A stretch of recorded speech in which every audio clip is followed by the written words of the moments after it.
کے بارے میں یہ بیان کیا تھا کہ نماز تراویح جو ہے یہ سنت موقدہ ہے۔ کیا ہے؟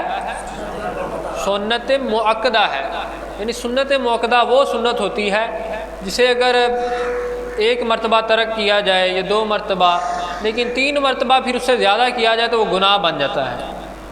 یعنی اور سنت غیر موقدہ وہ سنت ہوتی ہے کہ جسے اپنا لو تو ثواب ہے، مستحب ہے، اگر نہ اپناؤ تو گناہ نہیں۔ لیکن سنت موقدہ جو ہے وہ ایسی سنت ہے کہ اگر اسے 2-3 مرتبہ چھوڑ دیا جائے تو پھر وہ گناہ آپ کے ذمہ ہے اس کا، ٹھیک ہے نا؟ تو یہ بات لازم رکھیں کہ یہ سنت موقدہ ہے کہ 1-2 مرتبہ چھوڑنے سے گناہ نہیں ہوگا، لیکن اگر آپ مسلسل یہ متواتر یہ طریقہ اپنائیں گے تو پھر یہ آپ گناہ گار ہوں گے، ٹھیک ہے نا؟ کیونکہ یہ سنت ہے موقدہ۔ تو نماز تراویح سنت موقدہ ہے، تو پھر آقا علیہ الصلوۃ والسلام نے جماعت کے ساتھ بھی ادا کی اور علیحدہ بھی خود انفرادی طور پر بھی ادا کی۔ تو تراویح جو ہے نماز، اس کا لغوی مفہوم وہ کیا ہے؟ اس کا لفظ جو ہے وہ ترویحہ جو ہے لفظ اس کی جمع ہے۔ تراویح ترویحہ کی جمع ہے، اور ترویحہ جس کا مادہ یعنی حضرت ابن عباس رضی اللہ تعالیٰ عنہ کے قول کے مطابق اس کا معنی جو ہے، اس کا مادہ جو ہے وہ ترویحہ کا وہ راحت ہے۔ کیا ہے؟ راحت ہے۔ اب یہ بات سمجھ لیں توجہ سے، اس کا کیا معنی ہے؟ راحت ترویحہ کا۔ تو پھر ترویحہ کا جو سمپل لفظ ہے، ایک واحد جو لفظ ہے، اس کا معنی ہے راحت۔ تو جب اس کو جمع کیا جائے تو لفظ بنتا ہے تراویح۔ کیا بنتا ہے؟ تراویح لفظ بنتا ہے۔ تو تراویح کا جب معنی لیا جائے تو اس سے مراد وہ نماز ہوگی جسے آرام اور سکون سے ادا کیا جائے۔ تراویح ایسی نماز ہوگی جسے آرام اور سکون سے ادا کیا جائے۔ کس طرح ادا کیا جائے؟ آرام اور سکون سے ادا کیا جائے۔ تو اب صورتحال یہ ہم نے اپنا لی کہ ہم اس بات کو نہیں سمجھتے۔ تو اب دیکھیں آگے، تراویح جو ہے منتہی الجمع ہے۔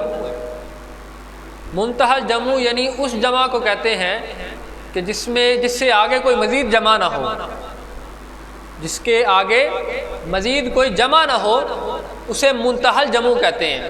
یعنی اردو میں تو ایک واحد ہے اور ایک جمع ہے، واحد ایک کو کہتے ہیں اور جمع 2 یا 2 سے زیادہ کو۔ لیکن عربی کا یہ قاعدہ نہیں، عربی میں 3 صیغے ہوتے ہیں، ایک واحد کا، دوسرا تثنیہ کا، تیسرا جمع کا۔ واحد ایک کو کہتے ہیں، تثنیہ 2 کو، اور جمع 2 سے زیادہ کو کہتے ہیں، ٹھیک ہے نا؟ اب جمع سے ایک آگے کی بات ہے، اسے کہتے ہیں منتہی الجمع، یعنی جمع کی جمع کو منتہی الجمع کہتے ہیں۔ جمع کی جمع کو منتہی الجمع کہتے ہیں۔ کیا کہتے ہیں؟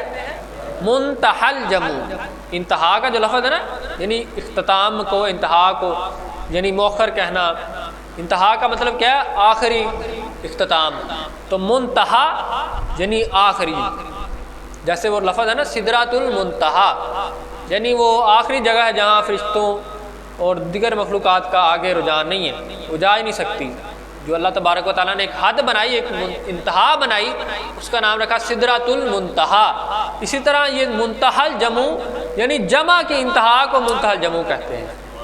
بات سمجھ آئی؟ جمع کی انتہا کو کیا کہتے ہیں؟ منتہی الجمع۔ سمجھ آئی؟ جمع کی انتہا کو منتہی الجمع کہتے ہیں، جس سے بڑھ کر کوئی جمع نہیں ہوتی۔ تو پھر اب ہم اس سے اپنا جائزہ لیں اور اپنی صورتحال کو دیکھیں کہ اب ہم کیا کرتے ہیں۔ ہم جو تو یہ طریقہ اپنا لیا کہ کوئی ایسا قاری ڈھونڈتے ہیں کہ جہاں سب سے زیادہ تیز نماز پڑھانے والا ہو، نماز تراویح، ایسا ہی ہوتا نا؟ تو یہ بات بڑی غلط ہے، اس طرح نہیں کرنا چاہیے۔ گناہ گار، سراسر آپ گناہ اپنے ذمہ لے رہے ہیں، اسے نہ پڑھیں بہتر ہے۔ ایک تو پڑھنا، قرآن مجید میں اللہ تبارک و تعالیٰ نے ارشاد فرمایا وَرَتِّلِ الْقُرْآنَ تَرْتِیلًا، کہ یعنی قرآن کو ترتیل کے ساتھ پڑھو، آہستہ آہستہ پڑھو۔ کس طرح پڑھو؟ آہستہ آہستہ، ٹھہر ٹھہر کر پڑھو قرآن کو۔ لیکن ہم نہیں وہ پڑھتے اس طرح۔ تو جماعت میں پنجگانہ میں تو ایسا ہوتا ہے، لیکن تراویح کی نماز میں ہم نے یہ صورتحال نہیں رکھی، حالانکہ تراویح کی نماز کا مطلب ہی آرام سے پڑھنا ہے۔ تراویح والی نماز ہی وہ نماز ہے جسے آرام سے پڑھا جائے۔ سم ٹائم ایسا ہوتا ہے کہ دوسری جو نمازیں ہیں پنجگانہ، اس میں جلدی بھی ہو جاتی ہے، جلدی سے بندہ پڑھ لے، لیکن یہ نماز ایسی ہے کہ اسے آرام سے پڑھے۔ اگر بندہ سنگل پرسن جو پڑھ رہا ہے، خود انفرادی طور پر بھی پڑھ رہا ہے جماعت کے بغیر، اسے بھی چاہیے کہ وہ بھی آرام سے پڑھے۔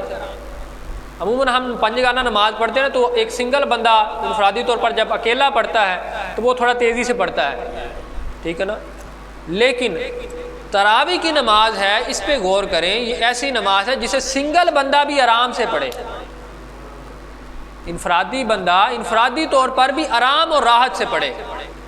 جماعت کے بغیر بھی اگر کوئی پڑھ رہا ہے تو وہ آرام اور سکون سے پڑھے، آرام سے قرات کرے، آرام سے رکوع کرے، آرام سے اطمینان کے ساتھ سجدہ کرے، ٹھیک ہے نا۔ تو پھر اور آگے صورتحال یہ آتی ہے کہ جو ہم 4 رکعت جب نماز ادا کر لیتے ہیں تراویح کی، تو 4 رکعت نماز ادا کرنے کے بعد ہم کیا کرتے ہیں کہ وہ جو تسبیح تراویح ہوتی ہے وہ ایک مرتبہ پڑھی، بس جلدی جلدی پڑھ کے چلو پھر اگلی رکعت میں شامل ہوتے ہیں، ایسا ہی کرتے ہیں نا۔ ایسا نہیں کرنا چاہیے، یہ بات غلط ہے سراسر۔ اصل میں یہ نماز جو آقا علیہ الصلوۃ والسلام نے عطا کی ہمیں، وہ نماز اس لیے عطا کی، قیام اللیل کی نماز ہے۔ قیام اللیل کی نماز اسے قرار دیا کہ یعنی جو رمضان میں رات کی عبادت کسے کہتے ہیں؟ اس نماز تراویح کو ہی کہتے ہیں۔ رات کی عبادت جو ہے وہ الگ سے کریں تو فائدہ ہے، مندوب ہے، مستحب ہے، لیکن جو آقا نے قیام اللیل جسے قرار دیا وہ نماز تراویح ہے، یعنی لیل رات میں قیام کرنا۔ قیام اللیل اس لیے اسے قرار دیا کہ رات میں قیام کرنا اللہ کی بارگاہ میں، تو وہ یہی ہے۔ اب یہ کیا طریقہ ہوا بھائی جلدی جلدی پڑھ کے تو گھروں میں چلے گئے؟ یہ کوئی قیام نہیں ہے، یہ قیام اللیل کا طریقہ ہے ہی نہیں۔ اصل طریقہ یہ ہے کہ آقا علیہ الصلوۃ والسلام کی سنت کے مطابق جو 5 تراویحیں ہم پڑھتے ہیں، وطروں کا بھی ایک شامل کر کے، وطروں سے پہلے جو پڑھتے ہیں ہر 4 رکعت کے بعد، تو چاہیے کہ آرام سے پڑھیں اور پھر ساتھ میں ذکر بھی کریں۔ صرف یہ نہیں وہ تسبیح تراویح وہ پڑھیں، اس کے ساتھ کو ذکر کریں، کوئی درود پاک پڑھیں، کوئی اور دعا پڑھیں جو قرآن و سنت سے ہے ثابت، وہ پڑھیں، لیکن ہم ایسا نہیں کرتے۔ تو پھر اس کے ساتھ اگر کوئی بندہ تسبیح نہیں پڑھ سکتا، اسے تسبیح نہیں آتی تراویح کی، تو وہ ذکر کرے، درود پاک پڑھے، اس میں کوئی گناہ نہیں۔ بھائی واجب ہی یہ تراویح کی تسبیح پڑھنا واجب نہیں ہے، کوئی اور جسے تسبیح آتی ہو، کوئی اور اس کے علاوہ جس بندے کو اپنا ذکر آتا ہو، دعا آتی ہو، وہ پڑھے، درود پاک پڑھے۔ پھر یہاں تک کہ یہ جو قیام اللیل کا جو یہ عمل ہے، اس میں اگر بندہ خاموشی سے اللہ کو یاد بھی کرتا رہے تو اس پر بھی ثواب اور اجر ملے گا، ٹھیک ہے نا۔ اب یہ نہیں کہ آپ اگر کسی بندے کو نہیں آتا کو کچھ بات، لیکن بہتر ہے کہ اسے سیکھنا چاہیے، ٹھیک ہے نا، لیکن ایک لمحہ ایسا بھی رکھے جس میں اللہ کو یاد بھی کریں اس میں۔ تو لیکن ہماری یہ صورتحال ہے، ہم ایسا نہیں کرتے، ہم نہایت عجلت کے ساتھ نماز تراویح ادا کرتے ہیں، پھر اس سارے عمل میں نہ قیام صحیح ہوتا ہے، نہ رکوع صحیح ہوتا ہے، نہ سجود صحیح ہوتا ہے، ایسا ہی ہے نا، وہ طریقہ بہت غلط ہے۔ اب آگے چل کے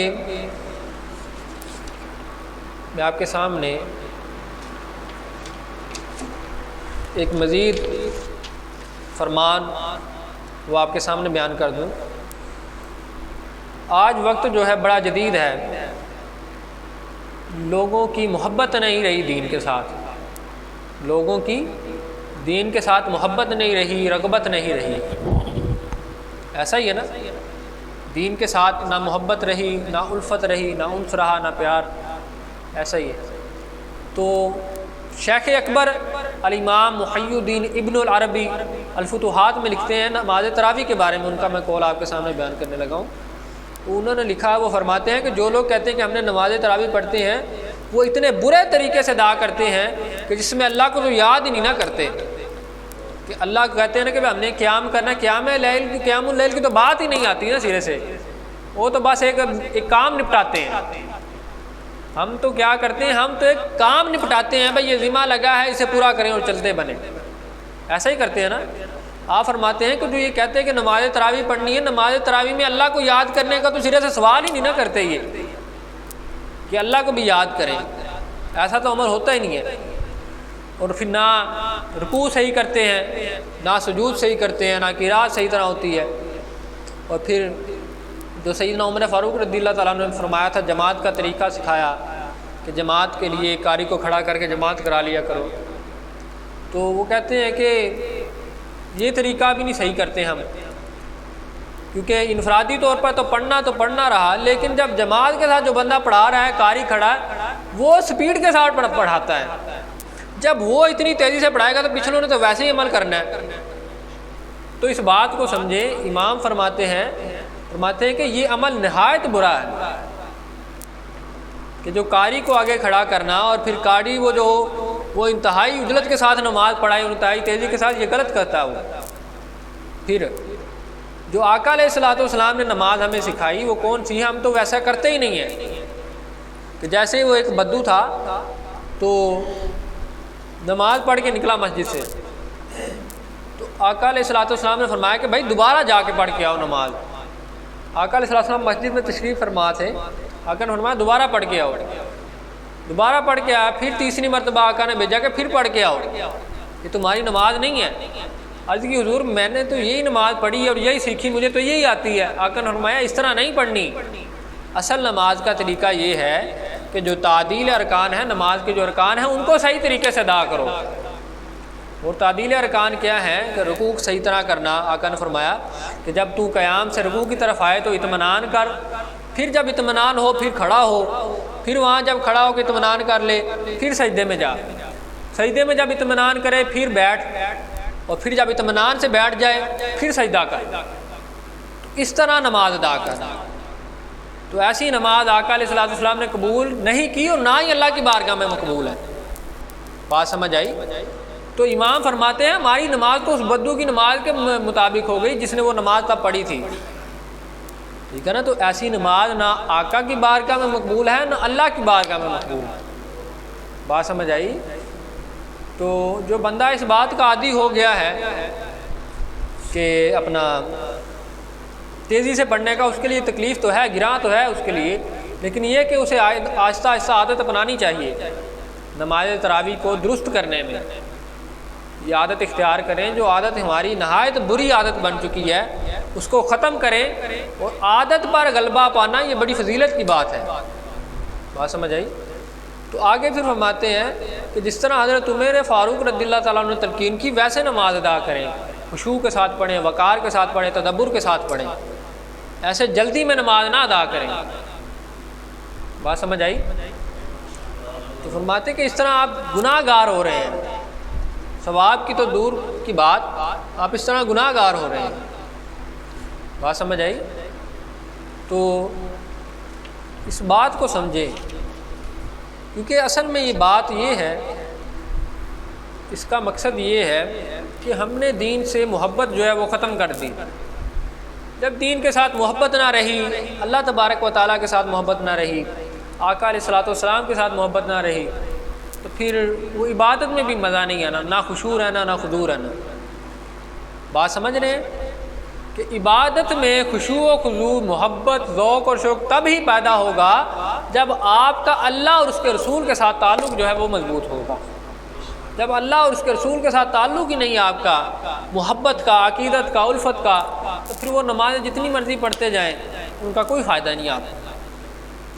وہ جتنی چاہے مرضی پڑھیں، آپ نماز تراویح پڑھتے رہیں، جتنی چاہے پڑھتے رہیں، 20 سے زیادہ پڑھیں، جتنی مرضی پڑھیں، اس کا کوئی فائدہ نہیں آپ کو، جب تک وہ عبادت میں وہ محبت نہیں ہے۔ آقا علیہ الصلوۃ والسلام نے فرمایا ہے کہ عبادت اس طرح ادا کرو، احسان تو یہ ہے کہ تم ایسے عبادت کرو اللہ کی کہ جیسے تم اسے دیکھ رہے ہو، ایسے عبادت کرو اللہ کی کہ جیسے تم اسے دیکھ رہے ہو۔ اگر اسے نہیں دیکھ سکتے تو کم از کم اتنا ہی خیال کر لو کہ وہ مجھے دیکھ رہا ہے، وہ باری تعالیٰ مجھے دیکھ رہا ہے۔ تو جو عاشق اور عارف بندے ہوتے ہیں نا، جو اللہ کے محبوب ہوتے ہیں، ان کے لیے تو اتنا ہی بڑا ہوتا ہے وہ تو اتنا ہی بڑا اپنا اجر سمجھتے ہیں اور اپنی یہ بڑی فضیلت سمجھتے ہیں کہ ہمارا حبیب ہمیں دیکھ رہا ہے، وہ مولا، وہ باری تعالیٰ، وہ آقا ہمیں دیکھ رہا ہے، ٹھیک ہے نا؟ ان کے لیے تو یہ بات ہی بڑی فضیلت والی ہوتی ہے۔ تو لہٰذا جو عبادت کریں محبت کے ساتھ کریں اور خالص نیت کے ساتھ، اخلاص کے ساتھ ادا کریں، اور رضا الہی کے لیے اور معرفت الہی کے لیے ادا کریں، ٹھیک ہے نا؟ تو آج کی جو محفل پاک تھی اصلاح احوال کی تو ہے، میلاد پاک کے حوالے سے بھی ہوگی، اصلاح کے